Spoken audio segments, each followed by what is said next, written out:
mais um podcast nas entrelinhas com Helena Lopes. E como eu sempre digo para vocês aqui, sempre a gente tem alguém especial. E hoje também não é diferente. Hoje nós estamos aqui com uma pessoa super incrível, aliás, nós temos várias pessoas, mas o nosso convidado especial de hoje é Leonardo Fontes.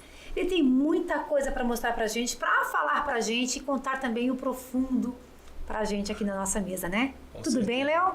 Posso falar Léo? É Léo? Claro. Leonardo? Pode chamar de Léo, sem problema nenhum, fica à vontade. Todo mundo chama como? De Léo ou de Leonardo? De Léo. Aí, gente, Léo, tudo bem, Léo, com você? Tudo bem, desde já agradeço pela oportunidade de estar aqui, estou me sentindo super feliz em conhecer todos vocês. Obrigada. Obrigada. Está conosco também na nossa mesa maravilhosa no pod aqui, incrível, Carlinhos. Tudo bem, Carlinhos? Tudo bem, tudo jóia. Ele também tem uma história linda pra gente. Vocês vão saber daqui a pouquinho aqui tudo que acontece no pod. E o pod, é o podcast. Pode. A Dani, que é jornalista, também está com a gente. Prazer imenso estar aqui com vocês. E eu espero ter um papo super bacana, engajado, para levar aí para o público e a gente poder trazer mais informações, tanto sobre o convidado quanto novidades no mercado, né? Com certeza. E o pod é para isso mesmo, para a gente interagir. E, claro, os telespectadores ficam lá atentos, querendo saber o que está acontecendo, o que vai rolar. E também saber um pouquinho da vida do artista, né? Porque o jogador, ele é um artista, né? Eu admiro muito. E falando em jogador, Léo, meu pai, ele foi jogador profissional do Inter de Limeira, você acredita? Bacana, legal. Não sei se vocês se lembram naquela época que tinha as balinhas. E nas balinhas, o papel tinha a foto do jogador de futebol, lembra disso? Lembro, somos dessa época. Picho, um beijo pra você. E ele saía nas balinhas lá. Pô, que legal. Eu tive a oportunidade de assistir ele em campo. Eu com as minhas irmãs. Foi muito legal, então eu admiro muito futebol. E a nossa cidade natal, nós temos muitos atletas fantásticos também, que hoje moram na nossa cidade também. Mas eu quero saber um pouquinho de você, Léo. Léo, Leonardo Fontes, é esse o seu nome completo? É, Leonardo Fontes. E conhecido como Léo. No jogador, quando você em campo, é chamado como Léo mesmo? É Léo Fontes. Geralmente. Léo Em alguns Fontes. lugares no início era muito como Léo Carioca, por eu ser carioca, né? Mas no decorrer do tempo eu mesmo optei em migrar. Hoje você mora em São Paulo? Após esse meu retorno pro Brasil, eu tô morando em São Paulo. Então você não estava no Brasil? Não, eu fiquei quase 6 anos fora, na Ásia. Os últimos países foram todos na Ásia. E você voltou pro Brasil há quanto tempo? Voltei praticamente em dezembro. Final Agora? De novembro, Recente? Bem recente. É. Mas você voltou direto para São Paulo ou você parou no Rio?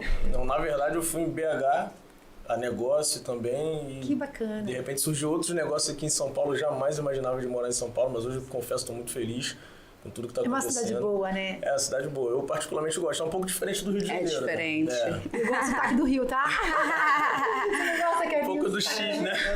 O X, por quê? O sotaque é maravilhoso. E assim, estou muito feliz com tudo que está acontecendo na minha vida aqui em São Paulo. Eu, particularmente, hoje já não me vejo fora daqui de São Paulo. Claro, passear a gente sempre vai para outros lugares, né? Mas tô gostando bastante. Não imaginava de morar aqui. Que legal. Gente, aqui nas entrelinhas, só para deixar um tópicozinho aqui, desde a TV eu não abro mão da minha pauta, do meu cartãozinho de pauta, tá? É a nossa colinha. Mas gente. isso é perfeito, né? Pra gente ter um script aí pra dar um andamento. Não, chegando no podcast aqui. Não, eu preciso do meu cartãozinho de pauta. Sem contar que é chique, né? Olha lá, então agora eu não vou tirar mais da minha mão, hein? Agora já que é chique, não tiro mais. Léo, como que você chegou... Você hoje não joga mais, ou você joga ainda? Não, na verdade, hoje só tô no futebol. Quem quiser me convidar, já deixa aberto. É verdade, olha lá. Não, na verdade, eu encerrei a carreira um pouco jovem. Eu tenho 33 anos, claro, não tô tão jovem, né? Mas daria para ir muito mais além, né? Como diversos outros jogadores. E no país que eu estava, que era na Ásia, na Tailândia, que foi o último, hoje eu, inclusive, tenho grandes amigos lá. Tem um, que é em especial o Bill, que ele renovou por mais 3 anos e tem 39 anos.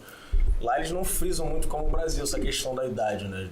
Da pessoa, chegou a certa idade, tem que parar. Se você... Mas só não te interrompendo, por que certa idade tem que parar no futebol? É uma curiosidade que eu acho que muitos têm aqui, né? Sim, até os nossos telespectadores aqui estão nos assistindo, tem algumas dúvidas.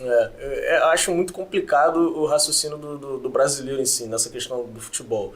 Né? Às vezes você tem muito a render, mas infelizmente essa questão da idade te trava e você tem que dar por encerrado uma carreira. Geralmente, quando você não consegue encerrar num clube grande, você é obrigado, não é nem que é obrigado, você geralmente é convidado a ir para os menores, para ali você esticar um pouco mais. E na Ásia não, Ásia, Doha, Dubai, onde eu passei, então foi super bacana, não tem essa questão da idade. Inclusive hoje, se eu quisesse retornar ao futebol, lá sem sombra de dúvida eu estaria jogando ainda. Mas eu optei por outras coisas na minha vida, né? Sou feliz até onde eu pude ir, graças a Deus. E parei porque realmente eu quis. Graças a Deus eu posso dizer que não foi por falta de oportunidade. Qual que é a idade máxima no Brasil? Olha, eu me atrevo a dizer hoje que jogando em alta mesmo, assim, até 35, 36 no máximo. E lá fora vai até os 40, até mais. Mas eu acho essa questão da idade, eu acho que não é só no futebol, não. Eu acho que tem em profissões no Brasil. Sim, acho que é uma coisa cultural do Brasil mesmo, da pessoa, tipo, você vê muita gente aí já com 50, 55, 60 anos que já vai pegar um emprego, tipo, administrador de empresa, né? Verdade, não é só o futebol. Não é só o futebol, então acho que é uma coisa mais cultural. Exato. Você chega num país vizinho nosso, na Argentina eles valorizam muito o pessoal mais velho. Sim. Também, o pessoal acho, não sei se no futebol, mas empresa, quem trabalha em empresa, fica até mais tempo lá, né, na Argentina, na própria Inglaterra, né, nos Estados Unidos, né, eles valorizam muito isso, mas acho que é uma questão meio cultural aqui do Brasil, essa questão de idade, e pega no futebol também. Porque 35 anos é novo, né? Super novo. E é ruim isso, né? Porque a pessoa se sente um pouco frustrada, né? Porque ela tem tanto a dar ainda do seu melhor, né? É que eu digo sempre, o pastor ele sempre fala sobre isso. Ele fala, você tem que... Não tem idade, pode ser pequeno, médio ou grande, não importa a sua idade, sempre você tem chance. O potencial também, né? Isso que conta. E a gente acaba deixando, né? E frustra, né? Essa negatividade da pessoa fechar as portas para determinada idade, frustra a pessoa que procura, né? Uma carreira, um mercado de trabalho, até mesmo para o seu próprio sustento, porque afinal de contas as pessoas têm que trabalhar. Até porque o futebol, como eu costumo dizer para todo mundo que hoje me procura para às vezes dar um suporte, ajudar de alguma maneira, né? Porque hoje eu também mexo com isso, de pôr alguns atletas no cenário do futebol, encaminhar para alguns clubes. É muito complicado, é uma carreira muito curta, onde de fato eu costumo dizer que você tem em torno de, já sendo profissional, óbvio, no momento que você assina como profissional, você tem em torno de 10 anos aí para você fazer a tua vida. Mas aí você pegando por exemplo, futebol americano, lá o Tom Brady tá com 43, tá jogando ainda. Não, vamos voltar até pro super bem, né? Super bem, é o melhor. Vamos voltar até tem 7 anéis de ouro, tem 7, né? Você vê, o Zé Roberto também, que encerrou a carreira, que encerrou no Palmeiras, vocês sabem quem é. Eu sei. Com 42 anos, 40 jogando, anos, sabe, eu acho que ele é até muito melhor do que eu digo de vigor físico, vamos dizer. E assim, quantos Zé Roberto hoje você vê aí no Brasil? Eu não vejo mais. Não vejo. Você não vê. Entendeu? E a maioria dos que são mais velhos, por exemplo, Ricardo Oliveira, que acho que até virou pastor também agora, né, há pouco tempo, ele estava fora do Brasil porque aqui não tinha mais espaço. Um jogador de seleção brasileira, um cara mundialmente conhecido. Então eu acho que a cultura da gente aqui é muito atrasada para não só futebol, como inúmeras coisas, né? Isso é triste, né? Você me fez lembrar de uma coisa interessante, né? Que a Bíblia fala assim que a minha força tem mais vigor aos 40 do que aos 20 que eu tinha atrás. E tem muito disso, tem muito. E então a gente ativa, faz, a gente faz 1001 coisa hoje em dia, mas é lamentável mesmo, né? Essa situação da idade, da pessoa restringir o acesso dela ao mercado de trabalho, não só mercado, mas até mesmo o próprio convívio, algumas comunidades, alguns lugares, que as pessoas, mas aquela mas tá mais velha, né? Mas tem muita ideia, tem maturidade, tem experiência. Sim, exato. Uma bagagem de experiência hoje, que exemplo, muitos jovens não podem oferecer, né? Não vamos falar nossa idade aqui, né, Karine? Mas, corta a parte que eu falei. Nem a minha. Mas tem coisas, por exemplo, que você vai falar hoje, você tá certo e você acaba nem falando porque você não quer mais a confusão. Você aprendeu muita coisa que lá atrás você não faria isso. Sim, com certeza. Sem então, pisou no teu pé, você não vai revidar mais hoje, como era no passado, nos seus 20 anos. É verdade. Eu tenho muita experiência nesse sentido, até dentro de campo mesmo, de coisas que eu fazia, que hoje se eu tivesse atuando jamais. Não faria. Não faria. Não, era muito problemático, era brigão demais. Hoje... E dá pra ver uma serenidade dentro de você aí hoje que tá tendo transformado, né? Com certeza. Cada dia a gente aprende algo, né? E põe em prática aquilo que aprendeu, que não adianta só aprender e deixar guardado. Quando você esteve aqui no Brasil, depois você foi para fora para jogar, subiu assim, porque a gente sabe que muitas pessoas acabam tendo a soberbice, né, dentro do seu coração, até veio por situações difíceis no passado, conseguiram um patamar, né, aí elevado, e aí esquece de onde veio e pisam as pessoas que estão ao seu redor. Isso não aconteceu com você? Eu vou ser bem sincero, vou deixar 2 tópicos. Eu acho que cada um sabe de onde veio, né? Como eu costumo brincar com as pessoas que estão ao meu redor. Eu posso ter rodado o mundo, os países que eu já fui, que foram vários, porém eu não esqueço o quintal da casa da minha mãe de onde eu saí, né? Que foi no Rio de Janeiro, todo aquele carinho da família, aquele lar bem humilde, bem simples. Sou filho de 2 nordestinos, meus pais são sergipanos, meu pai já faleceu, e tem minha mãe ainda que tá bem velhinha, se eu falar a idade ela vai me matar. Mas... Como sua mãe? Minha mãe é Dona Maria. Dona Maria, um beijão pra senhora, viu? Um beijo, Nordeste! Então, assim, meus pais sempre me ensinaram a humildade da vida que procede à honra, né? Então, eu nunca deixei me deslumbrar com coisas que pudessem me fazer me sentir melhor do que qualquer pessoa que estivesse ao meu redor. Claro que tem determinados momentos que, por exemplo, eu não tenho vergonha em me dizer que eu já passei inúmeras dificuldades e necessidades na vida, não pelos meus familiares, que graças a Deus eu sempre tive todo suporte, mas no decorrer da carreira, que você vai deparando com situações, eu estou especificando no futebol, que te faz até pensar em desistir, mas aquilo que você olha para trás, pelo menos eu, né, que eu não que minha família dependesse de mim, não é isso, jamais, muito pelo contrário, eles sempre me ajudaram em tudo. Mas eu queria sempre dar o melhor para eles, dar o melhor. E esse querer me fazia ir mais além. Porém, quando você de repente não tem nada, né? O que eu não tenho nada? Por exemplo, um coleguinha teu de infância, sei lá, que de repente os pais dele têm uma melhor condição financeira e você faz 18 anos e ele te dá um carro. E eu faço 18 anos, não que meu pai fez isso, estou dando como exemplo. Mas você faz 18 anos e teu pai fala, agora é hora de você trabalhar. Existe uma grande diferença. Aí você vê um Natal, aquele teu amigo com um tênis bem bacana, uma roupa de grife, e você vai botar que você usou o ano todo. Então você fica com aquilo, caramba, às vezes vem um será que eu vou conseguir não me vestir igual a ele, não ter o que ele tem, porque isso daí eu acho que já é inveja, mas me vestir melhor, ter uma condição melhor, poder ir num cinema, essas coisas bem, bem básicas da adolescência. Eu tinha esse desejo quando eu era jovem de ter um carro, de ter uma moto, de ter um belo apartamento, mas eu sempre corria atrás para que essas coisas acontecessem. Se de repente você se depara com situações de fazer tudo isso de uma forma tão simples e natural, que você fica assim, eu não vou ser hipócrita dizer, não que eu pisei em ninguém, isso jamais. Eu acho que se você tem caráter e essência, ela vem desde lá de trás, você não se perde no caminho. Mas eu fiquei um pouco deslumbrado, sim, principalmente fora do Brasil. Com coisas que eu via na televisão, e de repente você tá ali podendo pegar, pisar, ir, bater foto, sabe? Dubai eu via falar, de repente virou um negócio rotineiro para mim. Então, normal, pegava avião, vou ali em Dubai, como se estivesse pegando agora e indo para casa, no meu apartamento. Mas, Léo, você falou uma coisa interessante, que na verdade, não só na adolescência, na juventude, mas também na maturidade também de algumas pessoas, também tem essa questão de almejar alguma coisa ou querer conquistar alguma coisa, né? Sim. Isso também acontece na vida das pessoas mais adultas. E, como você falou, realmente, de fato, a gente não pode invejar, é verdade. Mas existe aquele desejo também de você querer conquistar, mas quando você quer conquistar algo dentro de você que você não quer conquistar pisando em ninguém ou destruindo a vida de alguém, Deus conhece o nosso desejo, o nosso coração. E é por isso que há realizações que Ele sabe a nossa intenção. E isso é muito importante, porque aí Ele realiza aquilo que o nosso coração deseja. É verdade, sem sombra de dúvida. Porque sabe o que você vai fazer posteriormente você ter conquistado? Eu costumo dizer que às vezes vem pessoas me perguntar, pô, mas o fulano, como tem até no local onde eu fui nascido e criado, caramba, eu falo, com toda sinceridade, tem esse próprio exemplo dentro da minha casa. O meu próprio irmão mais velho jogava muito mais do que eu. Tô longe de chegar do que ele jogava, sabe? Ele chegou a jogar profissionalmente, mas ele não conseguiu ir mais além. E eu decolei. Então, assim, o que será que talvez ele ia fazer com os valores financeiros que ele tem, mano? E como inúmeros outros jogadores que eu mesmo me deparo, que eles ficam, caramba, como é que tu foi tão longe, eu não consegui, eles mesmo falam, tem que questionar a Deus, eu não sei o que eu faço com todo o recurso que vem na minha mão. Verdade. Entendeu? Eu não sei o que você faria. Então acho que é mais ou menos isso, como a gente vê também inúmeros jogadores que eu costumo dizer, quando sai a escalação de seleção brasileira, que a gente vê um atleta que fala, cara, você jogava onde? Tenho certeza que você já fez essa pergunta. Cadê? Quem é esse cara? Mas alguma coisa tem por ele estar ali. Não somente a questão de empresários, essas coisas, mas Deus sabe de tudo. Literalmente, existe um tempo certo para todas as coisas se concretizar na vida da gente. É verdade. E o bacana da simplicidade e da humildade, que eu sempre falo, né? Eu, pelo menos, para mim, eu amo polenta, né, gente? Mas para mim, comer uma polenta, comer uma picanha, para mim, é o mesmo sabor.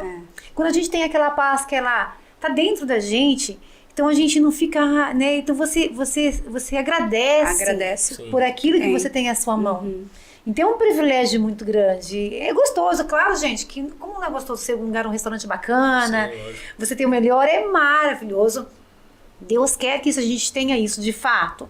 Mas a gente não pode trazer isso para nosso interior e deixar a gente angustiado, porque eu quero ter isso, eu quero ter aquilo, não consigo, não. Então, quando a gente se alegra com um pouco, Deus te coloca no muito. Verdade. Né? Isso é bacana. Léo, falando de jogador aí, mas na verdade, Carlinhos, você tem que fazer uma perguntinha pra ele, né? Pra pegar ele de calça curta aqui. Oh, meu Deus. Porque o podcast é isso, a gente tem que pegar de vez em Tem quando que de pegar interagir. Eu quero saber qual foi. Quer saber, cara? Qual foi o time que foi mais desafiante que você jogou? Assim, qual boa, o hein? time que você mais. Essa é boa. Que te trouxe mais desafio, assim, pra. Então, eu sou flamenguista, né? Isso eu nunca neguei. Você começou no Flamengo? É. Começou no Flamengo. Comecei no Flamengo, minha categoria de base toda foi no Flamengo. E quando eu cheguei prestes aí pro profissional, fui mandado embora. E aquilo ali pra mim foi muito frustrante, por eu ser torcedor do Flamengo, eu sou fanático pelo Flamengo. E você tá prestes a ingressar ali no elenco profissional, de repente você é mandado embora e eu pensei em desistir. Falei, se eu não jogo no Flamengo, eu não vou jogar mais em lugar nenhum. Mas era muito jovem, né? Eu tinha meus 17, 16 anos. Só que fui para um clube bem menor, né? Não desfazendo do clube, que eu tenho muito carinho por eles, que é o Bangu Atlético Clube, que é do Rio. Acho que é a Série C do brasileiro hoje. E primeira divisão do Campeonato Carioca. Eu fui para esse clube bem pequeno. Não tinha estrutura nenhuma, comparado ao Flamengo, obviamente. Só que ali eu aprendi a crescer dentro daquele clube, com as coisas que eu tinha como desenvolver lá dentro de toda a limitação que existia ali. E engraçado que o presidente, Jorge Varela, o nome dele, ele me chamava para conversar, eles me chamavam de Tigre, porque eu corria muito, era meu apelido. Eu era lateral direito na época, hoje não, hoje eu fiquei velho e virei volante, né? Mas eu era lateral direito e eles me apelidavam como Tigre. Eu tinha um cabelo todo grandão, encaracolado, era muito barato, cara. E ele falou, olha, você vai longe, esse clube aqui não é pra você. A gente trouxe pra cá só pra ser a vitrine pra tu ir embora e tal. E aquilo ali eu fiquei na cabeça, sabe? Todos os dias eu martelava aquela frase dele ali, vou sair daqui, vou pro melhor, vou sair daqui. Acabou que de lá mesmo eu voltei pro próprio Flamengo, me contrataram. Na época da base eu ganhava ajuda de custos, então eu já voltei como profissional, sendo mais valorizado, tendo realmente um salário de um atleta profissional, de um jogador. E de lá eu destrinchei. Fui para outros clubes, como Bahia e tal. Porém, o meu maior desafio foi na Ásia. Porque, Flamengo tem muita torcida, tem, mas você ir parar na Ásia, né, jogar no futebol asiático e de repente você se deparar com 60 mil torcedores ali gritando teu nome, aquilo eu nunca tinha vivido. E lá eles me chamam de Lio, né? Não é Léo, é Lio. O jeito que eles falam é Lio, aquela gritaria, que eu ficava olhando. E não tem esse jogador que diga que não consegue ouvir o som da torcida, que lá dentro ele tá concentrado, é mentira, não tem condições. Porque, tinha 60 mil pessoas gritando meu nome. Tanto da torcida rival quanto da outra. Porque, assim, eu sempre me dei bem com todo mundo. Eu chamava os outros jogadores, tanto os estrangeiros, né, de outros países, quanto os brasileiros que tinha no clube, quanto os próprios tailandeses, pra gente cumprimentar a torcida adversária. Então, sabe, aquilo ali foi causando um diferencial. Eu acabava o jogo, perdendo ou ganhando, chamava todos eles, nós íamos lá e cumprimentava dentro do cumprimento tailandês. Eles batiam palma, então eu fui criando um carinho pro pessoal, né? Na verdade, fui criando um carinho por mim. E aí, pra mim, foi o meu maior desafio, cara. E foi difícil se adaptar à cultura da Tailândia? Não, era muito diferente da nossa? Como é que é? Extremo. Eu cheguei comendo bicho demais, né? Barata, grilo. É a comida típica de lá. Hoje não mais, né? Porque... Mas é sério mesmo isso? Tem lá no meu Instagram. Eu acho que eu não vou. Iria passar fome. Foi bem complicado esse início aí, mas... É porque assim, você chega no país, eu não falava a língua. Eu entendia um pouco de inglês, eu não falava. Hoje, graças a Deus, eu já falo os dois fluentes, tanto tailandês quanto inglês. Então, eu não entendia praticamente nada. Eu ficava mais por mímica, né? E lá tem a questão muito do respeito. Se você é uma tailandesa, né, e local, e você me convida para ir na tua casa para um jantar, e eu não como nada daquilo que está na mesa, é uma desfeita muito grande dentro da religiosidade deles. Então não tinha como eu falar assim, vou na tua casa e não vou comer. Tem barata, elas têm que comer, fazer o quê? Eu comia aqui com nojo, mas... Então foi um desafio em tudo, literalmente, a Tailândia, mas depois eu amei aquele país de um jeito que... Hoje eu acho que se eu tivesse que sair do Brasil para morar em algum lugar fora do Brasil, seria lá, sem sombra de dúvida.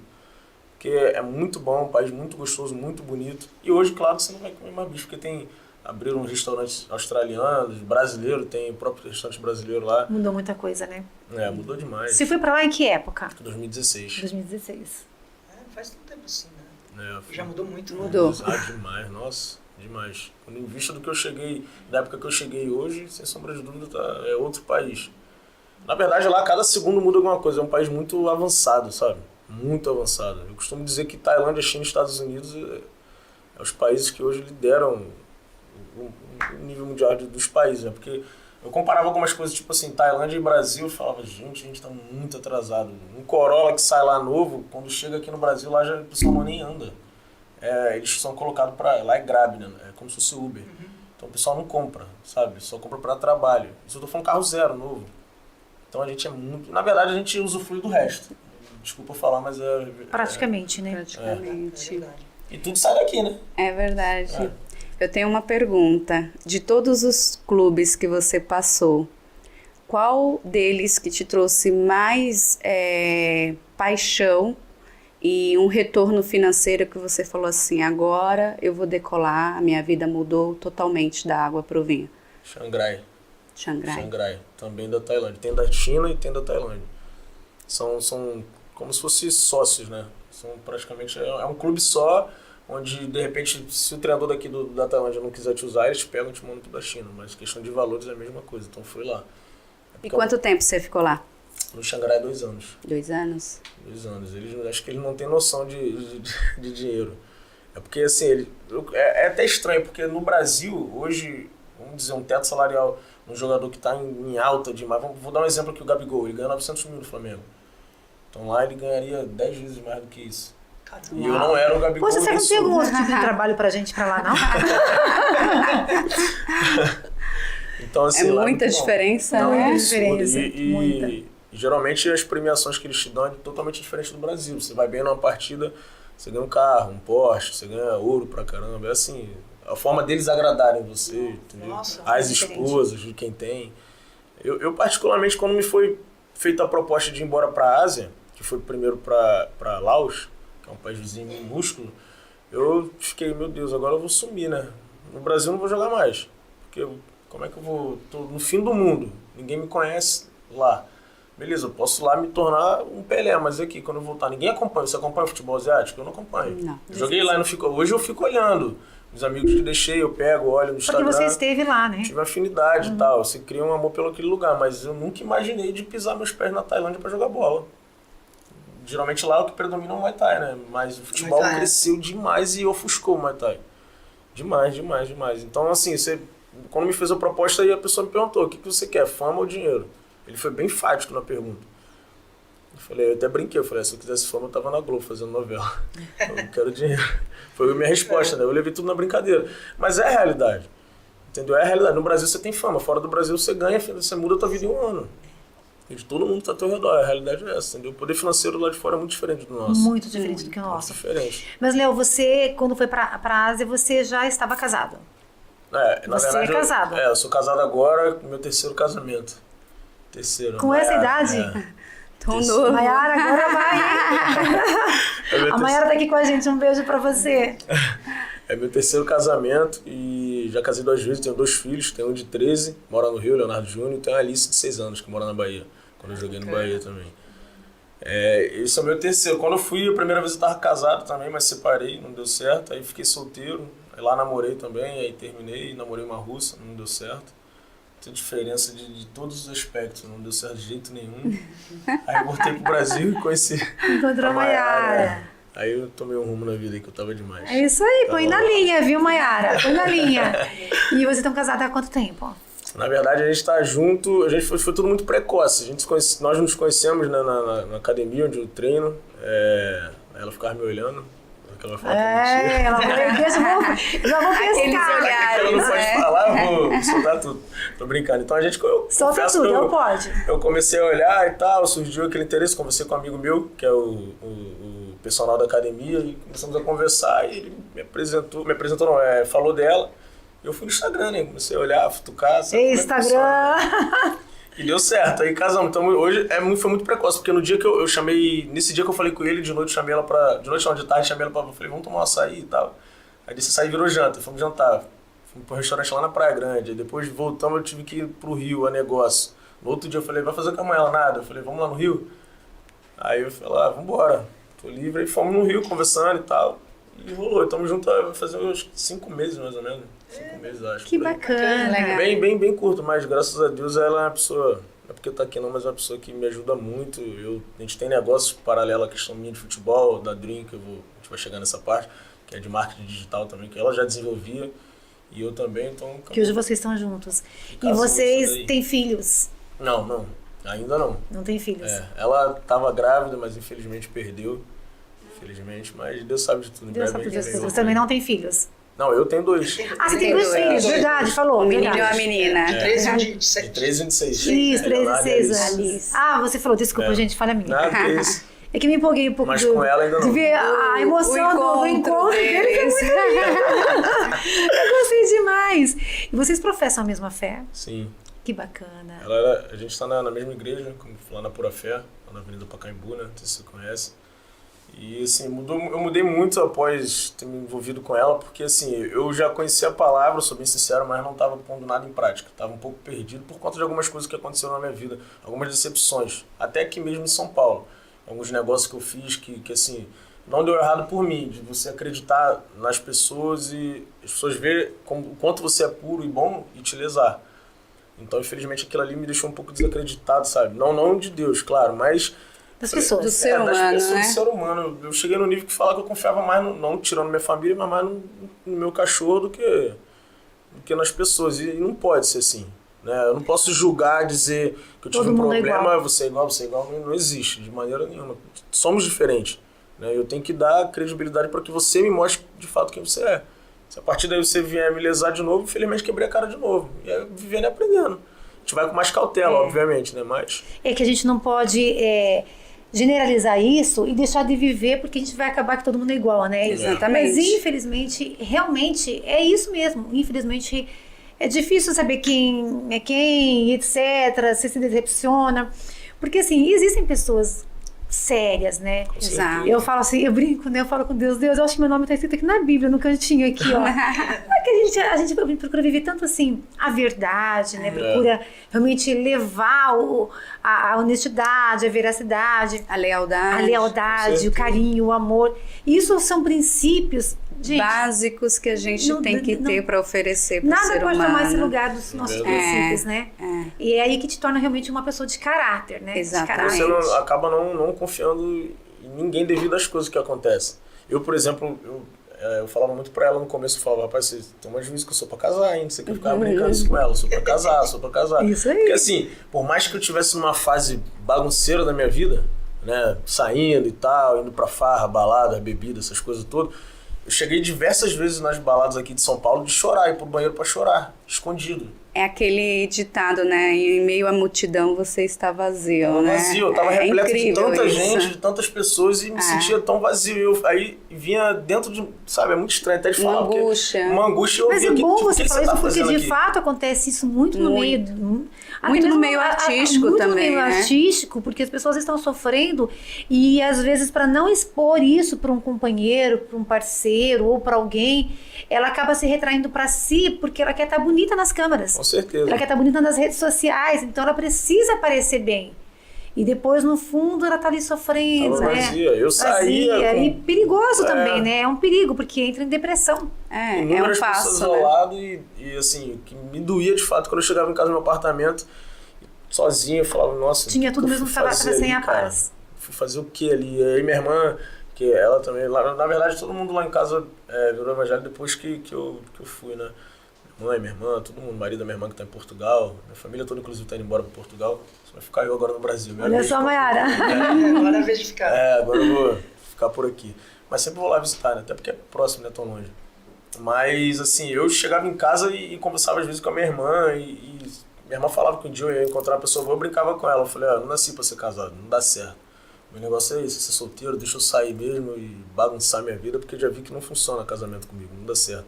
Me empolgo, vou, daqui a pouco quebra a cara, me prejudico. Não te interrompendo aqui, mas você que está nos assistindo aqui no nosso podcast, aqui é assim, a gente brinca, a gente ri, a gente fala, vem no profundo, fala das coisas sérias, mas tudo aqui é muito sério. fica uma dica para você, porque às vezes eu não sei o que está se passando dentro do seu coração nesse momento, o que de fato você pensa que para você não tem jeito, e tem jeito. Ah, mas eu não casei, quando que eu vou casar? Você pode. Como ele mesmo disse aqui, que ele também achou que não tinha mais jeito, mas tem jeito.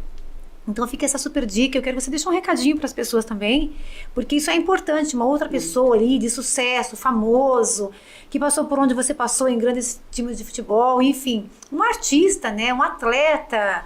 Então isso pra gente, a pessoa acaba olhando mais para ver a pessoa falando aquilo ali e realmente levando a outra pessoa até acreditar que é possível, que ela pode sim, ela é capaz. Porque eu digo assim que inteligência todos têm. Não existe pessoa que não é inteligente. É que nós precisamos usar, mas usar a fé inteligente. Porque a emoção, ela vai nos prejudicar. A emoção é o emocional, né? Ah, eu tô sentindo isso. Aí você arrebenta a cara. Então você vai, pela emoção, você vai fazer dar na telha.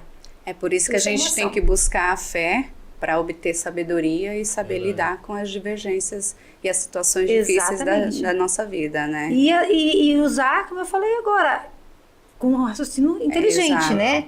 É fácil, gente, não é fácil. Mas é possível. Deixa um recadinho para os nossos telespectadores. Com certeza, em todas as áreas da vida, o que eu vou falar acho que serve, que tanto para quem, sei lá, quem tá querendo se casar e tá em busca da... O trabalho, tudo, trabalho. Né? Quem quer, na minha profissão, que era o futebol, né? Que almeja chegar a algum lugar. Assim, no casamento não existe pessoa perfeita. Todos os dias eu procuro aprimorar algo melhor para minha esposa, para mim. Acho que primeiro para mim, porque se eu melhorar para mim, obviamente vai ser benéfico para ela, né? E vice-versa. Então não existe pessoa perfeita. Ela não é perfeita para mim, nem eu perfeito para ela. A gente vai se enquadrando um dentro das limitações do outro. E assim vem dando certo. E nas profissões, quer seja ela quais forem, às vezes quando a gente pensa em desistir, tá faltando meio milésimo de segundo para aquilo que a gente vem lutando a vida toda conquistar. Então, assim, independente do que quer que vocês estejam passando, jamais pensem em desistir. Ou se pensar, não deixem isso não coloquem, na verdade, em prática. Porque, sem sombra de dúvida, a vida muda no piscar de olhos. Isso eu falo por mim. Eu passei inúmeras coisas, inclusive está sendo escrito uma autobiografia da minha vida aqui em São Paulo, por uma escritora chamada Adriana Lopes. E coisas que eu passei na minha vida que, assim, acho que qualquer outra pessoa no meu lugar poderia olhar. Eu não tive nem a oportunidade de falar assim, desiste a luz no fim do túnel. Porque não tinha essa luz. Tava tudo escuro já. E só que na minha cabeça eu falei, não, eu sei onde eu vou chegar. Primeiro pela minha fé em Deus. Eu não tô falando aqui religião, tô falando em Deus, né? Deixando bem claro. Primeiro pela minha fé em Deus. E segundo por eu acreditar em mim, no meu potencial. E determinar. Quando você determina algo dentro de você, não tem quem impeça. Só se não for da vontade de Deus. Porém, para que você atinja aquilo, você tem que abrir mão de inúmeras coisas. Agora é com você. Quer abrir mão? Quer ficar na mesmice? Gente, fica esse recadinho aí, olha. Que recado, né? Merece uma salva de palmas, né, gente? Merece. Graças a Deus. É isso mesmo, gente. Isso fortalece até pra gente que tá aqui, né, nessa mesa do podcast aqui, falando de vários assuntos, da sua carreira artística, de atleta, dos nossos passeios por aqui, a carreira de cada um. Isso fortalece com que a gente também possa, de repente, alguma coisa que a gente queira fazer, a gente tá ali, e isso também vem pra gente ao nosso encontro, né? Essa palavra de fé, de força, de ânimo, de coragem, né? Coragem para as coisas boas, preste bem atenção. Verdade. Porque senão você tem coragem para fazer coisa errada. Com não, certeza. É coragem para as coisas corretas, coisas boas, né? Então essa é a coragem, não desistir entregando a sua vida, mas coragem para viver, ir para cima, vencer e conquistar o melhor, né? E, Léo, tá tão bom esse nosso bate-papo, né? Dá vontade de ficar aqui a tarde toda, né? É tanta coisa boa. Voltando um pouco agora, que você já deixou essa carreira de atleta, mas você continua também, você falou alguma coisa no começo de vôlei... Futevôlei. Futevôlei. Virou minha paixão agora. Eu jogo lá no The Beach, que é a arena lá no Morumbi. Não sei se vocês conhecem. Conheço. Futevôlei lá, o pessoal super bacana, um lugar incrível, fui muito bem recebido ali pelo Guilherme, que é o gerente do ambiente lá. Nossa, eu não tenho o que dizer. Virou minha segunda casa. Eu até brinco com ela que nossos sábados e domingos de manhã... Mas é só hobby. Virou hobby. Nada profissional. Nada profissional. Não cheguei nesse nível do futebol profissional não, mas também nem quero. Na verdade, eu vou pra me divertir. E você falou também alguma coisa que você ajuda também as pessoas na carreira também de futebol. Você comentou alguma coisa no começo, que você também tem esse engajado. Eu acho assim, por eu ter saído do futebol e sempre ter saído dos clubes pelas portas da frente, nunca ter saído mal com nenhum clube que eu passei, você acaba deixando uma boa impressão e tem um respeito pelas pessoas, diretores, presidentes e tal. E hoje eu mexo com isso também junto com esse meu sócio, né, que é o Luan, nessa questão de futebol. A gente pega um atleta e se a gente entender que ele tem de fato um potencial, a gente trabalha em cima dele para poder colocar ele em algum clube, quer seja Brasil ou fora. Essa sociedade sua aí, ela tá ligada com o futebol ou tem mais alguma coisa junto que vocês são sócios em várias atividades, é isso? Hoje eu tô como diretor de uma grande empresa, né, aqui de São Paulo. Dream Consulting. Dream Consulting, que é uma empresa de consórcio, é uma startup de consórcio. Junto com esse atleta também? Não, junto com o João, junto com o João. Outro. Que é o CEO da empresa. Então é uma startup de consórcio, né, que presta todo o serviço de consultoria, desde o início que você, né, adere o produto, que deseja aderir o produto até a entrega do bem, quer seja ele qual for, desde do imóvel, veículo leve, pesado. A empresa que vem crescendo bastante no Brasil e inclusive o Henri é o nosso embaixador, Henri Castelli é o nosso embaixador dessa empresa. Vocês vão ouvir falar bastante dela, está crescendo bastante, graças a Deus. Legal. Que bacana. Eu trouxe um brinde para vocês aqui. Obrigada. Mas antes de chamar o brinde aqui, para a pessoa, por exemplo, sobre essa questão do consórcio, ela adquire de que forma esse produto? Então, a nossa empresa hoje ela é uma startup, né? Porque geralmente, como é que funciona? As empresas de consórcio, elas não te dão total suporte que você, cliente, não estou falando do vendedor, enfim, o cliente precisa. Na verdade, o que o cliente precisa? Ele ter aquela segurança de que ele está entrando de fato como na dependência daquele produto ali e que você vai assessorar ele em tudo, desde o início à entrega do bem, né? E hoje a nossa empresa, ela faz isso, ela te liga avisando a questão da contemplação do bem, quanto você precisar de entrada para que aquele bem de fato seja contemplado, não é ilusão, como inúmeras empresas fazem, infelizmente, não trabalham da maneira transparente, né, que não é o caso da nossa. Eu vou dar um exemplo, você quer uma carta de R$200 mil, sei lá, por um carro, você quer comprar uma Evoque, vamos dizer assim, 200 mil, quanto você precisa de fato para dar de lance para aquela Evoque sair? Então a nossa empresa, ela vai literalmente com o nosso sistema de inteligência em cima daquilo que você precisa, o valor exato, né? Um exemplo aqui, às vezes pode ser a metade, mais do que a metade ou menos, mas a gente vai trabalhar em cima da exatidão para que você dê aquilo e seja contemplado. E só vamos sair literalmente da tua vida quando acontecer a entrega do bem que você deseja. Entendeu? Então a gente dá o total suporte, total assessoria, que é o que a nossa empresa faz. Isso vem crescendo demais, vem sendo o diferencial de fato na nossa empresa. E para quem quer trabalhar também, quem quer ser o vendedor, enfim, a gente dá total suporte, nossos pagamentos são em 48 horas, a gente vem com inúmeros diferenciais que outras empresas não têm. Tem muita coisa boa, então, aí, gente, se eu for parar para falar aqui, vai ser 3 horas de podcast, mas depois eu vou mandar uma apresentação para vocês verem. É bom, legal. Não, é legal. Mas se vocês quiserem adquirir alguma coisa, contem comigo, desde já. Sim, a gente vai estar assim falando, e é bom a gente deixar registrado aqui, né, para o pessoal procurar, né, o consórcio. E, aliás, o consórcio, gente, é uma poupança. Sem dúvida. Cara, eu investimento, eu acho. Gente, o podcast é super legal, meu celular tá aqui, tá? Então, assim, é muito legal porque o consórcio, ele é uma poupança e às vezes você não consegue guardar o dinheiro. Então, você quer guardar um pouquinho ali, eu lembro no passado, põe uma poupança. Eu era pequenininha e ganhei uma caderneta de poupança. Depois você vai crescendo, você vai usando o seu dinheiro. Aí você não guarda mais, você vai usando. Então é uma forma de você, de fato, tô fazendo um merchan aqui, hein? É uma forma de você realmente fazer uma poupança forçada. É verdade. Então você vai ter que pagar todo mês aquele valor ali do consórcio. Sim. Não é pagar, você vai investir, né? Você vai estar valorizando mesmo o seu dinheiro. Então você vai resgatar. Com certeza. Então, e resgata não só aquilo que você está pondo, né? Que ele vai sendo corrigido mensalmente. Então é bem bacana. Interessante assim, não essa parte. Porque hoje eu sou diretor de uma empresa. Eu tô falando porque realmente isso é dessa forma que funciona. O dinheiro é corrigido. E de uma forma bem maior do que você pega hoje. Vou dar um exemplo, pegar numa poupança de outros bancos. Não vou mencionar que a gente não vai fazer propaganda de graça aqui, né? Mas é bem mais vantajoso. Entendeu? Fique ligado aqui no podcast. Nós temos novidade para falar aqui do Dream Consult. Nós vamos falar logo muito mais coisa aqui para vocês, tá, gente? E vale muito a pena, viu? Vale a pena, que eu sei muito bem como que é consórcio. Obrigado. Mas gostei demais, muito bom demais. Mas agora nós vamos chamar aqui a sua esposa. Maiara tá chegando aqui com a gente, olha que maravilha linda. Maiara, parabéns, tá? Por você estar com esse maravilhoso, o Léo, que assim, é uma pessoa incrível, fantástica, que Deus abençoe a sua vida, a de vocês, não somente vocês dois, mas a família daqui pra frente que vocês vão construir, né? O que Deus preparar pra vocês no relacionamento, e também a família de cada um de vocês, né? Os familiares de cada um de vocês, que sejam todos abençoados. Amém. Daí Amém. continuem sendo essas pessoas maravilhosas que vocês são. Amém, Né, obrigado. Carlinhos? Não. Maravilhoso. Aproveita e faça pergunta pra Maiara. Já tá aqui no nosso podcast.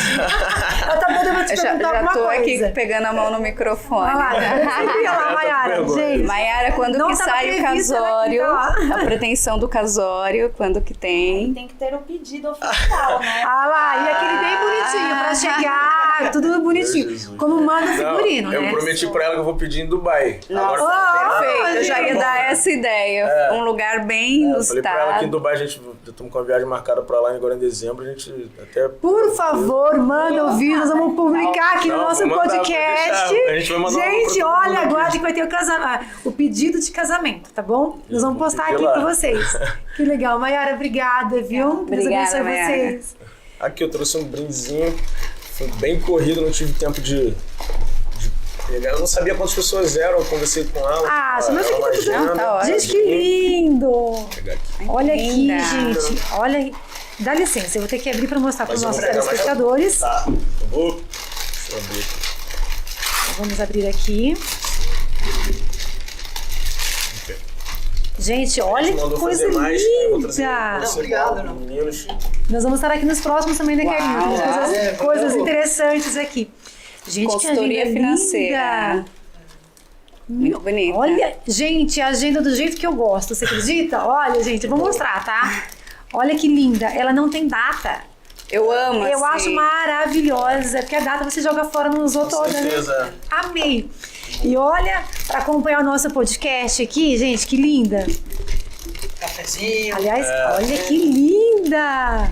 Olha só, que casamento lindo! Ficou top, né? Ficou lindo, amei! Obrigada pelo presente. Obrigada, gente, vocês são maravilhosos. Carlinhos, Obrigada. mais alguma pergunta para o nosso atleta?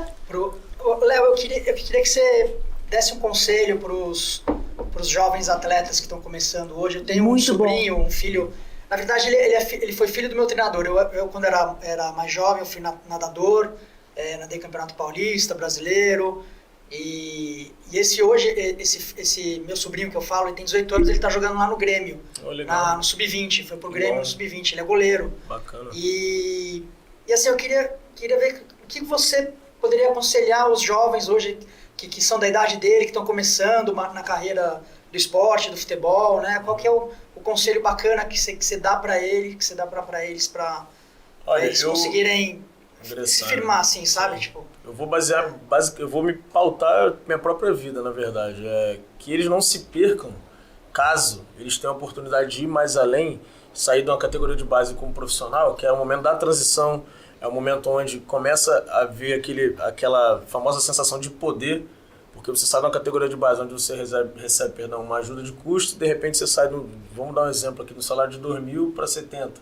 ele tá todo feliz que ele recebeu o primeiro salário da vida dele, nossa, Tá ele tava empolgado, né? ele todo empolgado, aí Não, a namorada imagina, foi pro sul imagina. visitar ele, aí ele colocou flor assim no Já quer quarto, comprar tudo pra ela, é gostoso, legal, assim, é ele muito todo legal. empolgado, pô, 18 Isso é anos, legal, e é 19 fruto do anos, trabalho dele, tá mais do que certo de usufruir.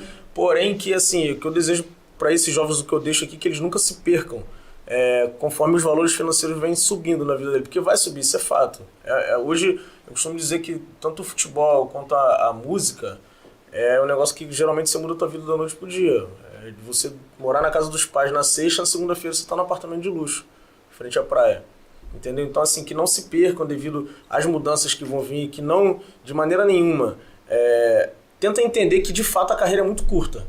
E que, nesse tempo, é como se ele fosse, por obrigação, dar o melhor para que ele possa, quando chegar, infelizmente, na lei do nosso país aqui no Brasil, com 35 anos ele possa falar assim, eu me aposentei, mas tô tranquilo, posso fazer o que eu quiser na minha vida agora, que meu dinheiro tá lá, tá rendendo, eu construí números de negócio, já deixei a vida todos os meus familiares, de pessoas que eu gosto também, amigos, estruturado, agora eu vou curtir, vou fazer o que eu quiser. Que eles entendam não que não pode curtir, que não vou ser hipócrita dessa forma, mas que ele mesmo em si coloque limites em tudo. E que jamais se deixe se perder no caminho das drogas, que é sem fim, sem volta, né? É boa orientação. Vamos dizer que é uma orientação mesmo. Sim. É um ensinamento isso, é um estudo isso, né? E isso é bacana. Bem legal. Ele chama Matheus. Um abraço, Matheus. Sucesso aí. Deus abençoe, cara. Vou te ver no profissional do Grêmio, em breve. Ah lá, Só não vai agarrar a bola do Flamengo, né? Flamenguista. O Flamengo deixa passar. Que legal, gente. É bom demais. E aí, você sabe que, falando de futebol, pra gente dar uma... Não sei se vocês querem falar mais alguma coisa aqui, porque é muito bom demais. Eu queria né? saber, eu não sei se ele já tinha dito isso, mas eu queria saber se você tem interesse em participar de alguma instituição com algum outro jogador de futebol para criar uma escolinha mesmo para crianças que estão querendo, né, entrar nesse segmento do futebol e ter um acesso melhor para ter um treinamento adequado e ter uma rotina, uma disciplina como o Neymar teve, né, e outros atletas tiveram. Você tem esse sonho, esse interesse? Eu sempre tive vontade disso, de me unir mais com algum atleta, empresário, pra gente criar, como tem o Instituto Neymar, né? Isso. Eu sempre pensei em fazer isso, porque às vezes tem muitos atletas que a grande maioria não tem pai, não tem mãe, vive com parentes, e assim, não tem aquele suporte, não que um tio ou uma tia não dê amor, mas a grande maioria de fato não dá o que um pai e a mãe poderia dar. E infelizmente eles ficam ali impossibilitados de dar sequência numa carreira maravilhosa que poderia ter pela frente. Sim. Eu tenho muita vontade, sim, e é algo que, sem sombra de dúvida, ainda vou pôr em prática. Não sei onde vai ser, onde Deus vai permitir, né? Se vai ser São Paulo, eu acredito que vai ser aqui, por conta das coisas que vem acontecendo na minha vida aqui em São Paulo. Mas, assim, sem sombra de dúvida, isso vai acontecer. Hoje, o que eu faço, que não é pro futebol, é que eu ajudo muitos moradores de rua no momento. Eu costumo fazer umas rifas solidárias. No começo, eu custeava tudo. Eu não pedia nada a ninguém. Nunca pedi, na verdade. Eu comprava, tipo assim, 1000 quentinhas, mandava fazer, na verdade, 1000 quentinhas, tem até no meu Instagram, lá pra baixo. A primeira ação que eu fiz, tá eu, minha mãe, minha irmã, a gente entregando, foi no centro do Rio. E aquilo ali eu senti a necessidade de dar continuidade. Eu continuei promovendo essa questão de rifa solidária. Mas por que a rifa? A rifa em si não volta nada pra mim. Eu não ganho nada, deixando bem claro. A rifa foi para que eu pudesse demonstrar um carinho pelas pessoas que me seguem no meu Instagram, pelas mensagens diárias que eu recebo, a interação daquelas pessoas. Por exemplo, eu vou pegar essa xícara aqui que, vamos dizer, que vale 100 mil reais, eu coloco ela por R$1, um número. É um valor simbólico. E você tem a chance, geralmente compram as pessoas mais na minha rede social. Você tem a chance de ganhar um produto de 100 mil por R$1.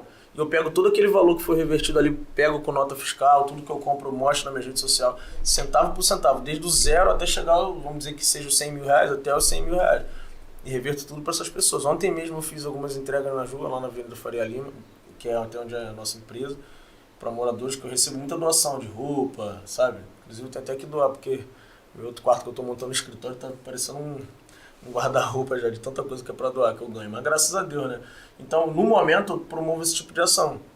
Porque eu tiro o chapéu para você, porque eu vou falar para você uma coisa, não te cortando.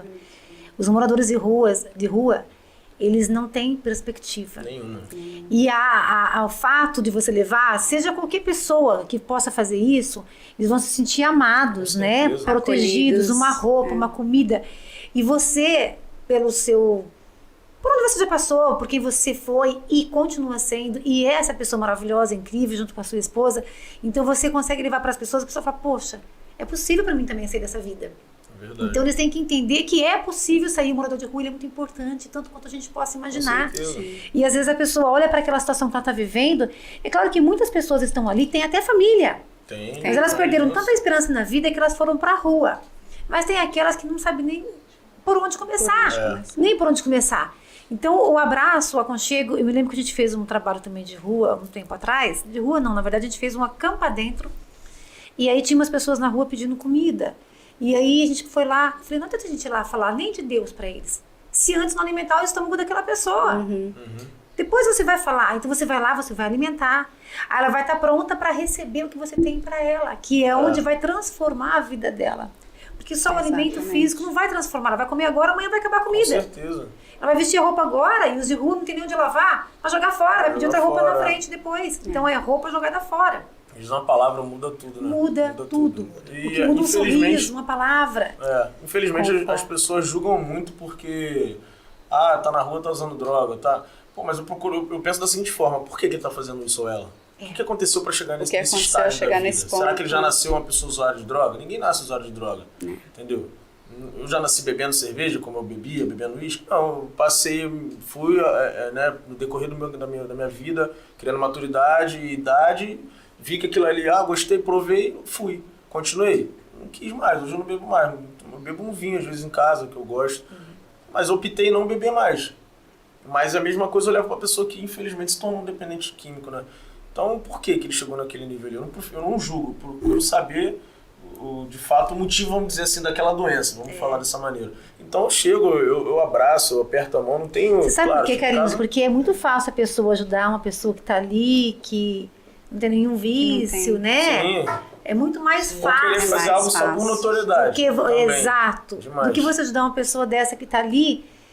Poxa, é um vício, ela tem que ser tratada, tem que ser cuidada, ela precisa ser liberta daquela situação. É uma doença, né? Que nem ela, nem a família, às vezes, não consegue achar a resposta certa. E muitas pessoas estão aí prontas, como você está fazendo como morador de rua. Sim. Não só a pessoa que está ali sem um abrigo, mas ela também está desnorteada. Ou às vezes um usuário de droga. Então você vê a pessoa... E é uma situação muito importante isso, né? Para o ser humano. Gente, quem não quer ser abraçado? O próprio Henri, ele faz esse trabalho também. Eu até conversei com ele essa semana, que eu encontrei ele para pegar um pouco das roupas que eu tenho para dar. Ele faz esse trabalho com a equipe dele, é gigantesca já, sabe? Eles fazem isso semanalmente. É um trabalho bem bacana. Vou estar postando junto com ele, vocês vão ver. O que ele faz também é muito lindo, é muita gente envolvida. Eles ajudam, eles não só dão o alimento, quanto as roupas também.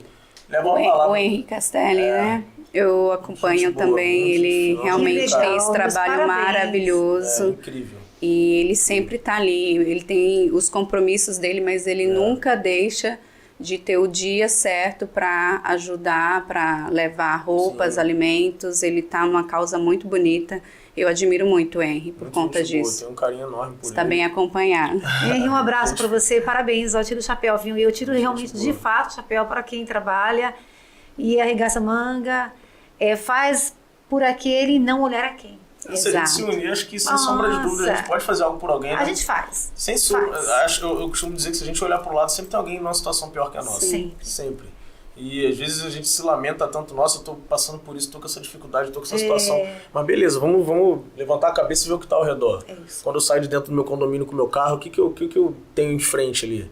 Eu tava nesse dia com a minha esposa na varanda lá do meu apartamento, aí eu olhei lá pra baixo, que é uma rua só de condomínios, né? De prédios, né? E eu falei, caramba, Mayra, ali é um morador de rua, tava um frio, mas um frio absurdo. A varanda do meu apartamento, aquele fechamento de vidro, todo embaçado de tanto frio. Eu falei, caramba, ali é um morador de rua, mano. Não, perdão, eu falei ali, uma pessoa deitada ali, porque tava parecendo, ao mesmo tempo que parecia uma pessoa, parecia sacos de lixo, assim, em fileira. Aí ela, caramba, aquilo ali eu fiquei pensando, falo, gente, olha a quantidade de pessoas que tem aqui na rua, de condomínios, né, de apartamentos. E ninguém se compadece, será que alguém desceu ali pra perguntar se esse cara quer, ou mulher, não sei o que quer, um pão, quer um edredom, alguma coisa? Muitas pessoas fez igual eu fiz, assim, olhou, viu que era alguém, mas será que alguém desceu? Você entendeu o que eu tô querendo dizer? Então, acho assim, que se a gente olhar pro lado, sempre vai ter alguém que precisa de alguma coisa. Às vezes não é dar dinheiro. As pessoas se preocupam muito com questão de valores. Passa um pouquinho de quem você era, do que você se tornou. Sabe uma coisa que a pessoa fala, por exemplo, pra gente finalizar aqui, que vai tão gostoso, né, bate-papo? Porque a pessoa fala assim, vai trabalhar, mas espera aí, a pessoa não vai abrir uma porta de emprego para aquela pessoa no estado que ela tá. Exato. Alguém tem que ajudar, ele tem que tomar um banho, tem que pôr uma roupa. Então, vamos amar, né? Amar não é sentir, eu amo aquela pessoa. É diferente. Amar é você ter compaixão, empatia e fazer a corrente do bem, né? Você fazendo o bem, você recebe o bem. Então a gente tem que olhar para o próximo com amor e pensar, poxa, essa pessoa ela precisa de ajuda. O que eu posso fazer? Levar um alimento, um agasalho, alguma coisa que eu possa estar colocando ele para frente, impulsionando, nem que seja com carinho, sempre um abraço, uma sopa, sempre ajudando. Aconteceu, só para finalizar bem rápido, aconteceu uma situação comigo muito engraçada nesse meu retorno no Brasil, foi em dezembro. Eu tinha um carro, aí a gente comprava muitos carros juntos, eu e esse meu primeiro sócio, e vendia, né? Aí eu tava indo entregar, tava com uma Evoque branca, fui entregar esse carro, junto pra uma pessoa que já tinha comprado, perto da Sé. E eu entrei no estacionamento, deixei o carro e tal, fui encontrar a pessoa no restaurante que tem ali próximo. Na verdade é restaurante padaria de esquina. Aí a pessoa tava lá e, sabe, acontecem umas coisas muito loucas comigo. E eu tô o tempo todo conversando com essa pessoa e olhando pra janela. Umas janelas bem grandes de vidro. E ele falando que tava super feliz que tá comprando carro com a gente e tal. E eu, não, pô, que bom, atenção zero pra ele. E eu olhando uma barraquinha. Sabe aquelas barracas de campo? Sei. Eu falei, gente, tem quem muito, mora ali, né? cara? Tem Como é que muito. mora ali? Na calçada na calçada, na verdade, de um apartamento, depois um pouco da garagem. É engraçado até ele falar, como se fosse uma voz, vai lá e fala com ele. Só que às vezes eu me retraí, eu falei, não vou. Falei pra mim, eu não vou. Mas não vou de, tipo, não querer ajudar, eu não vou de, sabe, sei como é que aquela pessoa vai reagir também. Tem isso. Só que na hora que eu ia embora, fechei o negócio com o cara, apertei a mão e tal, tô indo embora, fui vindo com ele pra mostrar o carro, pra ele ver dentro do estacionamento, eu falei, espera só um minutinho. Aí atravessei a rua, aí fiz assim porque você não dá pra bater, né? Sei lá o que é aquilo. Aí ele saiu, olhou assim, pediu pra conversar com ele, falou, tudo bem, cara? Ele, pô, tudo bem. Falei, caramba, você tá cheiroso, hein? Brinquei com ele assim, você tá melhor. Eu falei assim, brincando, sou muito brincando. Eu falei, nossa, você tá mais cheiroso do que eu, hein, cara? Aí ele, tem que andar cheiroso, né? O senhor. Mas um senhor, entre aspas, um pouco mais velho do que eu, tipo, sei lá, acho que ia chegar aos seus 50 anos. Isso nem senhor, modo de dizer, mas assim. Eu falei, mas o que você tá fazendo aqui? Ele, eu moro aqui. Eu falei, mas por quê? Ele, porque eu vim pra procurar emprego em São Paulo e não consegui nada. Como eu não conheço ninguém me dá casa, me dá nada. Eu fico nos sinais tentando pedir alguma coisa pros outros só pra pelo menos eu comprar alguma coisa pra comer e tô vivendo. Quem sabe um dia minha história muda. Aí eu falei, mas o que você faz? Ele, sou advogado formado, já trabalhei, começou a falar nas empresas. O cara na Petrobras, o cara era advogado da Petrobras, acredito? Lá no Rio. No Rio. Aí eu falei, cara, mas tu com um currículo desse, com uma bagagem dessa, tá fazendo o que, né? Mas se fosse fácil, eu não estaria aqui, né, amigão? Eu falei, não, peraí. Aí liguei pra um juiz amigo meu, aqui de São Paulo, o Josimar, entrei em contato com ele e falei, cara, a gente tem que ajudar esse cara, não tem condição desse cara estar na rua. O cara tem um currículo desse, cara se expressa super bem, o cara não falou uma gíria comigo. E assim, aí do nada ele começou a falar de Deus pra mim, esse rapaz, né? Ele, olha, tu acredita em Deus? Eu falei, lógico, sem ele eu não sou nada e tal, não sei o quê. Aí ele, pô, Deus vai mudar a tua vida, você vai chegar a atingir coisas, isso foi agora, você vai atingir coisas que tu jamais imaginou atingir. Eu falei, brinquei com ele assim, o que tá faltando? Ele, você sabe o que tá faltando e tal. Porque assim, eu tenho um desejo que meu livro seja eu não quero meu livro só no Brasil, por isso ele vai ser feito em diversos idiomas, eu quero no mundo, que o mundo conheça a minha história. E aquilo ali na hora veio a situação do meu livro na minha mente, sabe? E a partir daquilo que ele falou, começou a surgir pessoas querendo já comprar o projeto.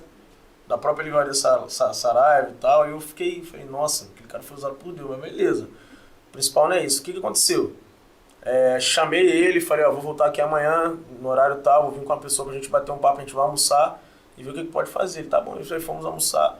Hoje ele é gerente, não consegui botar ele na área dele, né, da advocacia, mas ele é gerente de um posto de gasolina, acho que nem Anguera não, acho que é o nome do lugar, até falei esses dias com ela.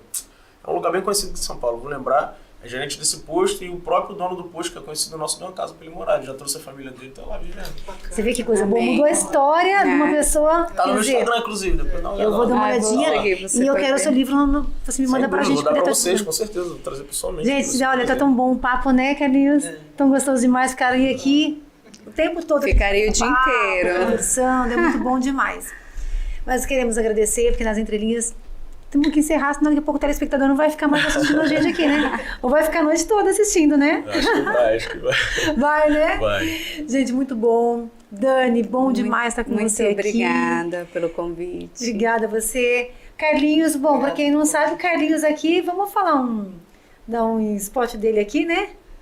Do Carlinhos aqui. O Carlinhos, ele é uma pessoa incrível.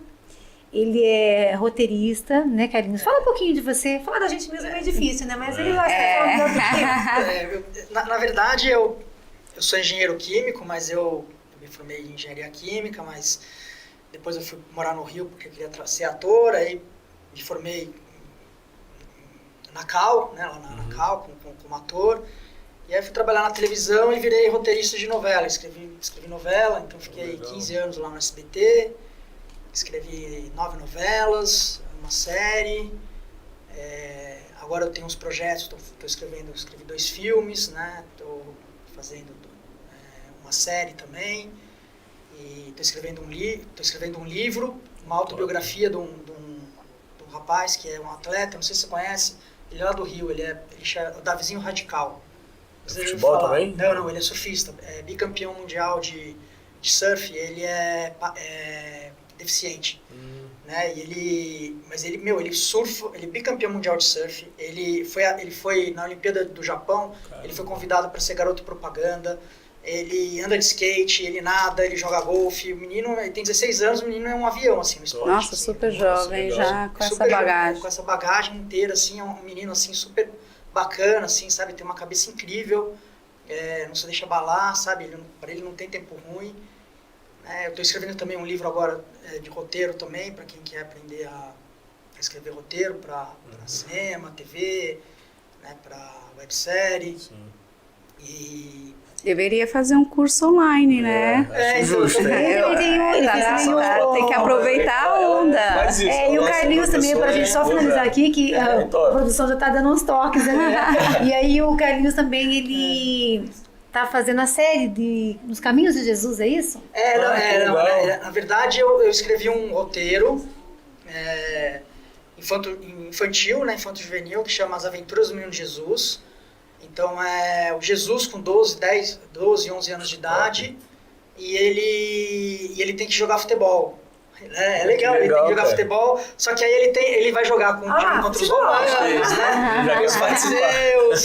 E aí ele tem todo o medo, então a mãe dele e o pai dele vão passar os valores para ele, sim, né? Então, assim, uma coisa, eu conversei bastante com gente que entendia dessa parte histórica da época de Jerusalém e tal. Então, eles falaram para mim que Jesus, quando ele era criança, ele aprendeu a fazer muita coisa como criança. Não, não é que ele era, por ele ser Jesus, criança já saía fazendo milagre, porque ele sabia quem ele era, ele sabia que ele tinha que vir como criança e aprender. A Bíblia diz que ele viveu, ele andou na terra como viveu e conheceu as nossas dores. Então ele conheceu as nossas dores, ele teve que viver para poder entender que cada um sente. Né? E o grande desafio dele é esse, ele rompeu o medo dele de jogar bola contra os romanos, né, contra os fariseus. Então tem a Maria Madalena, ela é uma menina que joga bola, super craque, né, tal. Aí tem já gostei disso. Aí o pai dele, José, eu fiz um José meio que parece um vovô GP, assim, então o José faz José era marceneiro, sim, né, então ele faz perna mecânica pro pessoal lá, pro menino que é paraplégico, faz a cadeira de roda. Todo aquele pessoal, gente, tem uma história pra gente passar por aí, mas olha, nós vamos voltar uma hora pra falar mais tempo sobre isso, né, gente? Super interessante. Gente, parabéns, obrigada por tudo. Dani, obrigada pela sua participação no nosso podcast. Carlinhos, obrigada pela sua presença no podcast. Léo, foi um prazer imenso tê-lo aqui no nosso programa hoje. Assim, está convidado sempre, tá? Já faz parte daqui do nosso podcast. Conhecendo você agora de perto, a sua esposa maravilhosa. E assim, conta com a gente também sempre, tá? Obrigado. O trabalho que vocês fazem, assim, eu tiro o chapéu realmente e fico muito, mas muito feliz mesmo. Obrigado, fico muito feliz de estar aqui com vocês, de verdade. Obrigada. Um podcast incrível. Obrigada, gente. Um beijo pra vocês e lembre-se, nunca desista das coisas que Deus tem pra tua vida. Um beijo pra vocês e até o nosso próximo podcast nas Entrelinhas com Eliana Lopes.